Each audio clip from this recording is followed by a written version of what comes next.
जय माता दी। मैं आपकी सुजाता पाठक फिर आपके साथ लेकर आई हूँ कुछ खास बात। क्या है वो खास बात, देखने के लिए, जानने के लिए आपको हमारी ये वीडियो लास्ट तक देखनी होगी।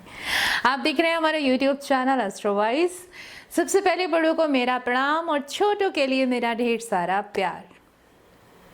गोवर्धन पूजा, जी हाँ, दीपावली मना रहे हैं सब। अब दीपावली के बाद क्या आता है? गोवर्धन पूजा। जी, इस दिन क्या करते हैं? इस दिन राधा कृष्ण की पूजा की जाती है। कहा जाता है कि इस दिन जब भगवान कृष्ण जी की नगरी पर इंद्रदेव द्वारा वर्षा बरसाई गई थी और भगवान कृष्ण जी के पेशेंस को चेक करने के लिए इंद्रदेव जी ने किया था। गुस्से में थे क्योंकि पूजा की जाती थी। भगवान कृष्ण ने कहा कि कौन है ऐसा, मैं किसी इंद्रदेव को नहीं पूछता।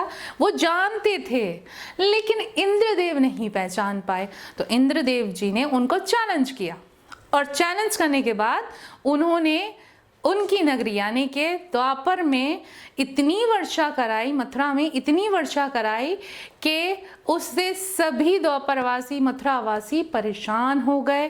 कई दिनों तक ये चलता रहा लेकिन सबके घर डूब गए और बहुत क्षति पहुंची। लेकिन कहा जाता है कि जहां भगवान वास करते हैं वहां भक्तों को कैसे कोई कष्ट हो सकता है ना? तो कृष्ण जी ने गोवर्धन पर्वत को उठाया और किससे उठाया था? कंन की उंगली से उठाया था उन्होंने। और उठाने के पश्चात जो भी उनके यानी कि भक्त थे और जो भी उनके नगरवासी थे सबकी रक्षा की। भगवान इंद्र ने बहुत कोशिश की कि हवा द्वारा मैं मतलब चैलेंज कर रहे थे ना वो, तो हवा द्वारा मैं ये गिरा दूं पर्वत, लेकिन उन्हें कहाँ पता था। जब पता चला तो वो भी क्षमा मांगने लगे और कहने लगे कि हे भगवान, मैंने आपको चेतावनी दी और मुझे नहीं ज्ञात था कि आप कौन है? भगवान विष्णु जी का अवतार है, मुझे क्षमा करें। और फिर एक बार खुशहाल भरी उनकी नगरी हो गई। इसीलिए यह गोवर्धन पूजा सेलिब्रेट की जाती है।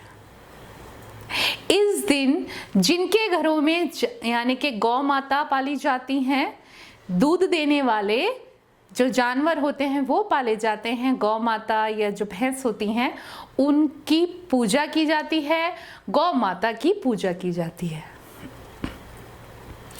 और गोबर द्वारा यानी कि जो गोबर द्वारा होता है उससे गोवर्धन पर्वत बनाया जाता है और पूरे श्री कृष्ण जी के उसमें आकृति बनाई जाती है। द्वापर युग के जो द्वापर नगरी के जो मतलब सारे मंदिर, टेम्पल्स, घर, पूरी एक नगरी को आप देख सकते हैं। जिन लोगों के यहाँ होता है उन लोगों को तो पता ही होगा, जिन लोगों के यहाँ नहीं होता तो बहुत बहुत अच्छी पूजा होती है। मैंने तो देखी है और मेरे यहाँ होती भी है, तो मुझे तो बहुत अच्छा लगता है। श्री कृष्ण जी को बनाया जाता है, उनमें जो खील होती हैं, खील से उनको डेकोरेट किया जाता है और फूस होती है उनको लगाया जाता है। तो बहुत मतलब बहुत अच्छे से ये सेलिब्रेट किया जाता है।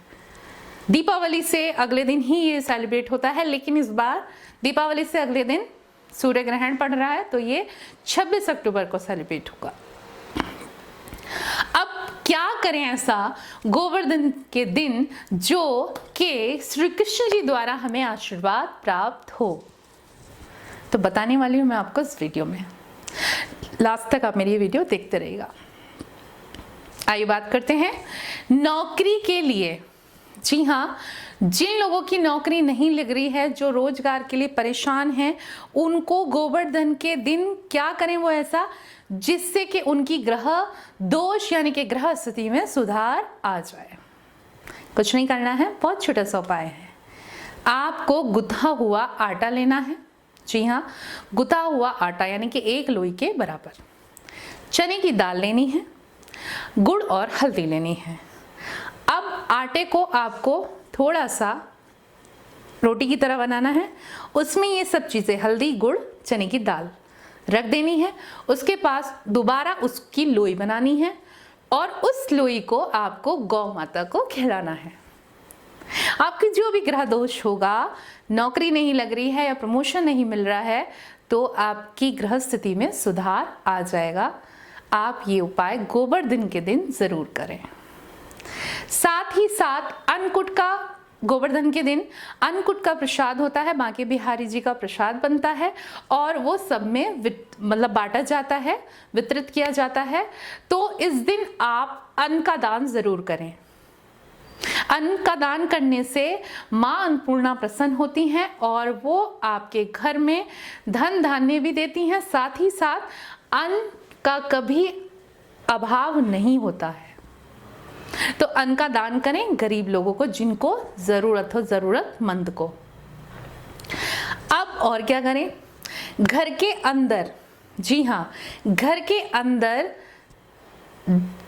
हल्दी से, जो हल्दी होती है उससे आपको 7 डॉट्स लगाने हैं। 7 डॉट्स कैसे लगाने हैं, आपको 4 ऊपर लगाने हैं, 4 ऊपर की तरफ, पूरब की ओर जो आपकी दीवार आ रही हो, जी हाँ, पूरब दिशा की ओर, ध्यान रखिएगा, पूरब दिशा की ओर जो भी आपकी दीवार आ रही हो घर की, घर के अंदर की तरफ, बाहर की तरफ नहीं, उस पर 4 डॉट्स आपको लगाने हैं ऊपर की ओर और 3 लगाने हैं नीचे की ओर।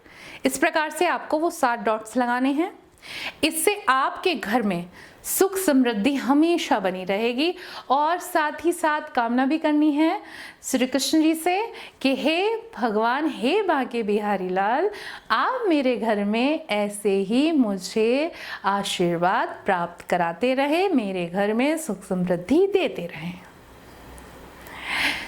और क्या करना है, और आपको करना है कि घर में पूरब दिशा में, जो कि पूरब दिशा में आपकी जमीन स्थल पर, घर में पूरब दिशा में आपको गोबर से लेप करना है। जैसे मैंने अभी आपको बताया कि कुछ लोगों के यहाँ गोबर से पूरा द्वापर नगरी बनाई जाती है, कृष्ण जी बनाए जाते हैं, उसमें सभी गौशाला बनाए जाते हैं, मतलब पूरा प्रॉपर एक तरीके से छोटी सी द्वापर नगरी होती है, यानी कि बहुत खूबसूरत लगती है। लेकिन जिन लोगों के यहाँ नहीं होता है, बहुत लोगों के यहाँ नहीं होता है, तो जिन लोगों के यहाँ नहीं होता है, क्योंकि बड़े बुजुर्ग जो करते आए हैं वही करते हैं, जिन लोगों के यहाँ नहीं मनाते हैं, तो वो सिर्फ और सिर्फ कुछ नहीं करना है उनको, सिर्फ गोबर का लेप कर सकते हैं पूरब दिशा की ओर। इससे आपके घर में आने वाली निगेटिविटीज, आने वाली जो भी बुरी चीजें होती हैं वो नहीं आती हैं, घर में सुख समृद्धि बनी रहती है और श्री कृष्ण जी आपको आशीर्वाद देते हैं। तो आपको गोवर्धन के दिन क्या क्या करना चाहिए, मैंने आपको ये वीडियो में बताया है। जिन्होंने हमारी चैनल को सब्सक्राइब नहीं किया है, सबसे पहले वो मेरा चैनल सब्सक्राइब कर लीजिए। मेरे चैनल का नाम क्या है, एस्ट्रो वॉइस। नीचे दिए गए बेल आइकॉन को भी प्रेस कर दीजिए जल्दी से। अब बेल आइकॉन को प्रेस क्यों करना है, क्योंकि जो हमारी आने वाली वीडियोस हैं वो आपको नोटिफिकेशन दे देंगी और आप हमारी वीडियो देख लेंगे। तो मैं सुजाता आपसे आज्ञा लेती हूँ। इसी के साथ कामना करती हूँ सभी अपने घरों में खुश रहें और स्वस्थ रहें और अच्छे से दीपावली, गोवर्धन पूजा को सेलिब्रेट करें। पटाखे ना छोड़ें, इससे क्या होता है, प्रदूषण होता है, ध्वनि प्रदूषण होता है और साथ ही साथ में वायु प्रदूषण भी होता है। तो नमस्कार, मैं सुजाता आज्ञा लेती हूँ।